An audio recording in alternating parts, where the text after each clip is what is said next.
Assalamualaikum. My name is Hamad Khalid and my registration number is 21TE42.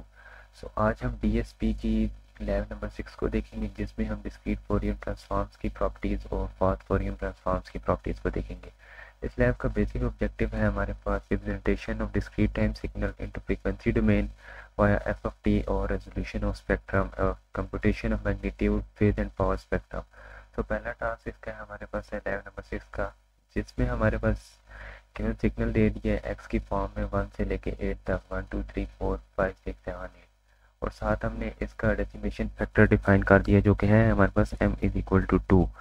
ये तकरीबन हमारे पास जितने भी सैंपल हैं जो एक्स के अंदर गिवन है उसको ब्रेक करेगा इनटू स्मॉलर पार्ट्स। आगे हमने सिग्नल को इवन और ऑड पार्ट में डिफाइन कर दिए जो कि हमारे पास है एक्स ई में हमारे पास इवन सैंपल आ जाते हैं और एक्स नॉट पे हमारे पास ऑड सैंपल आ जाते हैं। फिर नीचे हमने इनका जो आगे हमने सैंपल डिफाइन किए इवन और ऑड, इसका हमने डिस्क्रीट फोरियर ट्रांसफॉर्म निकालना है अलग अलग करके। इसके लिए हमने लेंथ डिफाइन कर दी है एक्स ई इवन पार्ट के लिए और एक्स नॉट लेंथ डिफाइन कर दी है ऑड पार्ट के लिए। और जी नॉट में जो आ जाते हैं हमारे पास वो ऑड सैंपल आ जाते हैं और जी ई में हमारे पास इवन सैंपल आ जाते हैं। इनके थ्रू हम लोग इन सैंपल्स का डिस्क्रीट फोरियर ट्रांसफॉर्म निकालेंगे। जब हम इन दोनों का डिस्क्रीट फोरियर ट्रांसफॉर्म निकाल लेंगे तब इन्हीं दोनों के जो डीएफटी आएगा उसको कंबाइन करके उसको फार्मूले के थ्रू डिस्प्ले कर देंगे रिजल्ट को। आगे इस तरह हमने एन लेंथ डिफाइन कर दी है, आगे फॉर का लूप लगाया हमने k is equal to 1 ratio n, आगे पे जी ई मीन्स हमारे पास जो आ जाता है वो इवन सैंपल्स आ जाते हैं प्लस 1 एक्सपोनेंशियल का हमने फार्मूला लगाया है। आगे जी नॉट इसके अंदर आ जाते हैं हमारे पास ऑड सैंपल। नीचे हमने रिजल्ट डिस्प्ले कराना है, ओरिजिनल सिग्नल पहले डिस्प्ले कराएंगे, उसके लिए हम डिस्प्ले ओरिजिनल सिग्नल की कमांड यूज़ करेंगे, देन फिर डेसिमेटेड सिग्नल शो कराएंगे, उसके बाद रिकंसिडरेटिव सिग्नल शो कराएंगे। अभी इसकी आउटपुट देखते हैं हमारे पास क्या आती है। ये हमारे पास इस टास्क की आउटपुट आ गई। पहले हमारे पास ओरिजिनल सिग्नल आ गया 1 2 3 4 5 6 7 8 जो कि हमारे पास पहले गिवन है। देन उसका डेसिमेटेड सिंपल है जो हमारे पास फैक्टर है 2 के फैक्टर से जो उसका डेसिमेटेड सिग्नल आता है वो आता है 1 3 5 7 और रिकंस्ट्रक्टिव सिग्नल ये हमारे पास आ गया नीचे। टास्क 2 हमारे पास है इसका, इसमें भी हमारे पास पहले टास्क की तरह एक सिग्नल दे दिया है जिसको हमने x1 का नाम दिया जो कि है 2424 और नीचे वही हमने decimation factor m is equal to 2 define कर दिए जो कि यानी हर दूसरे सैंपल्स को इस्तेमाल करके सिग्नल को मतलब लोवेस्ट फॉर्म की तरफ लाएगा, मीन्स छोटा करेगा। नीचे हमने सिग्नल्स को इवन और ऑड सैंपल के अंदर डिफाइन कर दिए। एक्स ई जो है वो हमारे पास इवन पार्ट है और एक्स नॉट जो है वो हमारे पास ऑड पार्ट है। नेक्स्ट पे हमने डीएफटी का निकालना है, इवन के लिए अलग निकालेंगे ऑड के लिए अलग निकालेंगे। इवन के लिए हमने लेंथ एक्स ई का यूज़ किया है और ऑड के लिए हमने लेंथ एक्स नॉट का यूज़ किया। एफ ऑफ टी की कमांड दी है जी ई जिसमें आ जाएंगे इवन सैंपल और जी नॉट जो आ जाएंगे उसमें हमारे पास आ जाएगा ऑड सैंपल। देन उसी तरह हमने फर्स्ट टास्क की तरह इन दोनों को मर्ज करना है, इसमें हमने n is equal to length x1 रख दी है दोनों के लिए और x is equal to 0 1 n की कमांड लगाई है और नीचे हमने फॉर लूप लगाया k is equal to 1 ratio n। आगे वही x k is equal to G E मतलब इवन सैंपल्स, आगे एक्सपोनेंशियल फंक्शन डिफाइन कर दिया, मल्टीप्लाई इसको हमने कराना है G not means odd sample. ये हमने कंबाइन किया मर्ज फार्मूला कर दिया डीएफटी निकालने के लिए। नीचे हमने रिजल्ट डिस्प्ले कराना है जो कि हमारे पास है, पहले ओरिजिनल सिग्नल आएगा जो कि हमारे पास पहला वाला सिग्नल गिवन है, साथ उसका हमने डेसिमेटेड सिग्नल निकालेंगे जो कि हमारे पास आएगा F of T means fast Fourier transforms का इन्वर्स निकाल के जो हमारे पास सिग्नल आएगा। अभी हम इसको रन करके देखते हैं ये हमारे पास आ गई आउटपुट इस तरह की। पहले हमारे पास ओरिजिनल सिग्नल आ गया, फिर हमारे पास डेसिमेटेड सिग्नल आएगा, फिर हमारे पास x1 मतलब जो हमारे पास सिग्नल गिवन है उसका डिस्क्रीट फोरियर ट्रांसफॉर्म आया, फिर नीचे हमारे पास डेसिमेटेड x1 आया means m is equal to 2 जो हमने ऊपर रखा था उसको मद्देनजर रखते हुए ये हमारे पास डेसिमेटेड x1 आ गया। ये था हमारे पास दूसरा टास्क। अभी हम तीसरे टास्क की तरफ चलते हैं। थर्ड टास्क हमारे पास है गिवन सिग्नल हमारे पास गिवन है x इज इक्वल टू 1 से लेके हमारे पास 3 तक और इसी तरह हमारे पास y सिग्नल गिवन है 2 से लेके 3 तक। नीचे हमने इसी तरह डेसिमेशन फैक्टर डिफाइन कर दिया m is equal to 2 means जो हर सैंपल को ब्रेक करेगा लोवेस्ट फॉर्म के अंदर लेकर आएगा। नीचे हमने वही जो हमारे पास गिवन सिग्नल है उसको हमने इवन और ऑड सैंपल में डिफाइन कर दिए। x जो है वो इवन की कमांड के लिए यूज़ होगा और x नॉट जो है वो ऑड कमांड के लिए यूज़ होगा। इसी तरह y इवन के लिए और y नॉट जो है वो ऑड के लिए।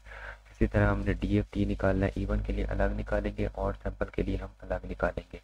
इवन सैंपल के लिए हमने डिफाइन कर दिया लेंथ एक्स ई डिफाइन कर दिया है, और ऑड सैंपल के लिए जो डिफाइन कर दिया वो लेंथ एक्स नॉट डिफाइन कर दिया। जी ई जो फास्ट फॉरियर ट्रांसफॉर्म का आएगा वो हमारे पास इवन सिग्नल के लिए आएगा, F of T G not जो आएगा वो हमारे पास ऑड सैंपल के लिए आएगा। इसी तरह ही हमने वाई के लिए जब डिफाइन करेंगे तो एन ई हमारे पास आ जाएगा इवन के लिए, एन नॉट हमारे पास आ जाएगा ऑड सैंपल के लिए। इसी तरह एच ई में एफ ऑफ टी निकालेंगे वाई ई के लिए, और एच नॉट में एफ ऑफ टी निकालेंगे वाई नॉट के लिए। नीचे हम इसी तरह इसको मर्ज कर देंगे दोनों फार्मूला को, जो इवन और ऑड के लिए पहले हमने अलग से सैंपल के लिए DFT निकाला था, अभी हम इसको एक फार्मूले में मर्ज करके निकाल देंगे, जिसके अंदर हम निकालेंगे n is equal to length x निकालेंगे। फिर हमने x इज इक्वल टू 0 1 और कॉमा n की कमांड यूज़ की। फिर नीचे हमने फॉर के लिए फॉर लूप लगाया, 1 is equal k is equal to 1 ratio n, और नीचे हमने फार्मूला लगाया जी ई में आ जाएंगे इवन सैंपल आ जाएंगे। आगे हमने एक्सपोनेंशियल फंक्शन डिफाइन कर दिया और जी नॉट में आ जाएंगे ऑड सैंपल। नीचे इसी तरह पहले हमने x के लिए लूप लगाना है सैंपल्स को मर्जिंग फाइंड करने के लिए, फिर इसी तरह हमने y के लिए लूप लगाना है। देन हमने रिजल्ट जब शो कराएंगे तो पहला हमारे पास आ जाएगा ओरिजिनल सिग्नल x के लिए, फिर डेसिमेटेड सिग्नल x के लिए एफ ऑफ टी निकाल के, फिर इसी तरह y सिग्नल ओरिजिनल सिग्नल को शो कराएंगे, फिर इसी तरह उसका डेसिमेटेड सिग्नल x शो कराएंगे। फिर दोनों को कंपेयर करेंगे और स्टैंडर्ड मैटलैब के फंक्शन के थ्रू दोनों का जो DFT आएगा उन दोनों को हम कंपेयर करके निकालेंगे। तो पहले आएगा DFT x का, फिर DFT ऑफ डेसिमेटेड x का, फिर इसी तरह DFT ऑफ y का आएगा, और इसी तरह DFT ऑफ डेसिमेटेड y का। सो अभी हम इसको रन करके देखते हैं।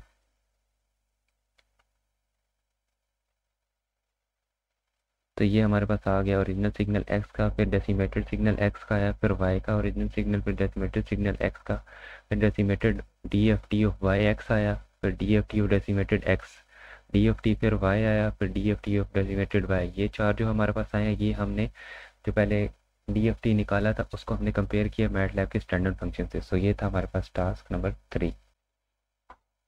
तो नेक्स्ट टास्क हमारे पास है जिसमें हम लोगों ने निकालना है गिवन सिग्नल है हमारे पास, और जिसका हमने फ्रीक्वेंसी रिप्रेजेंटेशन निकालनी है FT फंक्शन से, और उसको हमने स्टैंडर्ड मैटलैब के फंक्शन में रिप्रेजेंट कराना है, और साथ हमने इसका रिजल्ट डिस्प्ले कराना है जो कि हमारे पास फोरियर ट्रांसफॉर्म आएगा, और उसको हमने कंपेयर करना है मैटलैब के फास्ट फोरियर ट्रांसफॉर्म से। तो इसके लिए पहले हम फास्ट फोरियर ट्रांसफॉर्म का एक फंक्शन सेव करेंगे, जिसमें हम लोगों ने एक myFFT के नाम से एक इनपुट फंक्शन को हम लोगों ने सेव कर लेना है मैटलैब में, जिसका जो हमारे पास सिग्नल होगा वो x है, जो कि हमारे पास f ऑफ t है। और आगे हमारे पास n होगा जो सिग्नल की लेंथ है, वो हमने लेंथ इनिशियलाइज कर दी है। फिर हमने बेस केस चेक किया। बेस केस हमारे पास ये होता है कि अगर सिग्नल की लेंथ 1 है तो वो खुद ही अपना DFT होगा, अगर उसकी लेंथ 1 नहीं है तो वो खुद ब खुद वापस रिटर्न हो जाएगा। अगर बेस केस हमारे पास फॉर एग्जांपल फंक्शन में ना होता तो हम तो सिग्नल को इवन और ऑड सैंपल के अंदर डिवाइड कर देंगे। सो इस केस में हमारे पास जो है वो बेस केस नहीं है, और तो इस वजह से हम लोगों ने सैंपल्स को इवन और ऑड के अंदर डिवाइड कर दिए। एक्स ई के अंदर इवन आ जाएंगे, एक्स नॉट के अंदर आ जाएंगे ऑड आ जाएंगे। इसी तरह इवन सिंपल्स के लिए रेंज डिफाइन कर दिए 1:2 और फिर एंड कर दिए। इसी तरह ऑड सिंपल के लिए अलग डिफाइन कर दिए x is equal to 2:2। X के ई के लिए मतलब इवन सिंपल्स का माई फास्ट फोरियर ट्रांसफॉर्म लेना है जिसके अंदर इवन सैंपल्स आ जाएंगे, और एक्स नॉट के लिए लेना है हमने माई फास्ट फोरियर ट्रांसफॉर्म जिसके अंदर ऑड सैंपल आ जाएंगे। फिर इन्हीं दोनों को DFT को हम लोगों ने मर्ज कर देना है, जिसके अंदर ही हमने फॉर लूप लगा दिया k इज इक्वल टू 1:2। फिर हमने एक ट्विडल के नाम से फंक्शन यूज़ किया, और आगे हमने एक्सपोनेंशियल फंक्शन डिफाइन कर दिए। एक्सपोनेंशियल फंक्शन डिफाइन कर दिया। ट्विडल हमारे पास ये होता है कि जो हर फ्रीक्वेंसी कंपोनेंट के लिए हम ना एक कम्प्लेक्स ट्विडल फैक्टर यूज़ करते हैं, जो कि हमारे पास हार्मोनिक फेज शिफ्ट को रिप्रेजेंट करता है, और उसके DFT XE और X not mean XE even और X नॉट ऑड इस ट्विडल फैक्टर के साथ कंबाइन करके हमारे पास एक फाइनल DFT का आंसर आएगा, जिसको हमने X से डिनोट करना है। अगर हम कोड को रन करके देखेंगे तो जो हमारे पास myFT का फंक्शन आएगा ना, वो कैलकुलेट करेगा और उसी को ही वापस रिटर्न करेगा। फॉर एग्जांपल ये हमारे पास गिवन सिग्नल है, आगे हमने इसका माई फास्ट फोरियर ट्रांसफॉर्म निकालना है, इसको कंपेयर करना है स्टैंडर्ड मैटलैब के फंक्शन से। तो अभी हम इसको रन करके देखते हैं। तो ये हमारे पास आ गया माई फास्ट फोरियर ट्रांसफॉर्म। ये हमारे पास आ गया जब हमने इसको मैटलैब के स्टैंडर्ड फंक्शन से कैलकुलेट किया, तो ये नीचे हमारे पास ये शो कर रहा है। तो अभी हमारे पास नेक्स्ट टास्क जो है इसमें हमारे पास गिवन सिग्नल है, डब्ल्यू का सिग्नल है 1 से लेके 8 तक दिया हुआ है, 1 2 3 4 6 7 8। एक्स के अंदर भी रैंडम सैंपल डिफाइन कर दिया जो 1 से लेके 3 तक है। फिर इसी तरह वाई में दिए सैंपल डिफाइन कर दिया same as it is Z में। फिर इन्हीं तीनों का हम लोगों ने फास्ट फोरियर ट्रांसफॉर्म निकालना है यूजिंग कस्टम फंक्शन को। एफ डब्ल्यू का माई एफ एफ टी निकालेंगे, फिर एक्स का माई एफ एफ टी निकालेंगे, फिर एफ वाई का माई एफ एफ टी निकालेंगे, इस तरह जेड का माई एफ एफ टी निकालेंगे। फिर इसी तरह हम लोगों ने कैलकुलेट एफ एफ टी निकालना था, पहले हमने इसको कस्टम फंक्शन के थ्रू किया, अब इसको हमने स्टैंडर्ड फंक्शन के थ्रू करना है। इसी तरह हम स्टैंडर्ड फंक्शन की कमांड यूज़ करेंगे F W underscore standard function F of T W. इसी तरह एफ एक्स के लिए स्टैंडर्ड फंक्शन का यूज़ करके एफ ऑफ टी निकालेंगे, फिर वाई के लिए स्टैंडर्ड फंक्शन का यूज़ करके एफ ऑफ टी निकालेंगे। इस सेम जेड की तरह इन चारों का जब हम स्टैंडर्ड फंक्शन की through F of T calculate करेंगे, फिर हम लोगों ने रिजल्ट शो कराना है। रिजल्ट के लिए हम लोग my F F T command compare with F F T. तो फिर इसी तरह हम सिग्नल वाई को पहले डिस्प्ले कराएंगे, फिर कस्टम फंक्शन एफ वाई को डिस्प्ले कराएंगे, फिर स्टैंडर्ड फंक्शन वाई का डिस्प्ले कराएंगे। थर्ड पे हम कराएंगे पहले सिग्नल जेड को शो कराएंगे, फिर उसी का फास्ट फोरियर ट्रांसफॉर्म जो निकाला था कस्टम फंक्शन के थ्रू उसको हम शो कराएंगे। देन फिर उसका जो हम लोगों ने स्टैंडर्ड फंक्शन के थ्रू फास्ट फोरियर ट्रांसफॉर्म जो निकाला था उसको शो करेंगे। सो अभी हम इसको रन करके देखते हैं।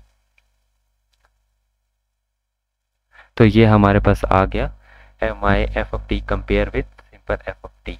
तो ये हमारे पास सिग्नल वाई आ गया जिसकी हमारे पास ये है कस्टम फंक्शन है, ये हमारे पास सारा कस्टम फंक्शन है, उसके नीचे वाई का ये स्टैंडर्ड फंक्शन है। ये हमारे पास नीचे जेड का फंक्शन आ गया जो कस्टम फंक्शन के through my F of T निकाला ये वो है, और साथ ही हमारे पास स्टैंडर्ड फंक्शन के थ्रू जो माई एफ ऑफ टी जेड का निकाला ये वो है। सो ये थी आज की हमारी DSP की lab number 6। So thank you very much.